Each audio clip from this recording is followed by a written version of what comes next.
చేస్తున్నా. ఆయన పరిచయమే నన్ను మళ్ళీ మామూలు పరిస్థితికి తీసుకొచ్చింది. అయ్యో, వాడు నీ పరిస్థితిని ఆసరగా తీసుకొని నిన్ను లొంగ తీసుకుంటాండే. ఆయన అలాంటి వాడు కాదే. అయినా నీకు తెలుసు కదా, కృష్ణ నేను క్లాస్మేట్స్ అని. తెలుసులేవే, అయినా పెళ్ళైన వాడితో ఈ రిలేషన్ ఏంటే? నీకు అంతలా మగతోడు కావాలనుకుంటే రెండో పెళ్లి చేసుకొని చక్కగా సంసారం చేసుకోవచ్చు కదా. అయ్యో, ఇప్పుడు మేం చేస్తుంది కూడా సంసారమేనే.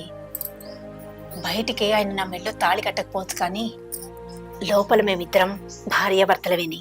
అది కాదే, మీరు చేసే పని లోపట మీకు నీతికి కనిపించవచ్చు, కానీ చూసే వాళ్ళకి మీరు చేసే పని చెడుకు కనిపిస్తుంది. బయట వాళ్ళ కోసం మేం బతకట్లేదే, మా కోసం మేం బతుకుతున్నాం.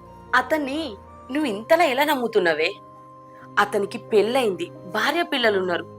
ఆ సంగతి గుర్తుంచుకోవే. ఆయన వాళ్ళని ఎంత ప్రేమగా చూస్తారో నన్ను పాపను కూడా అంతే ప్రేమగా చూస్తారు.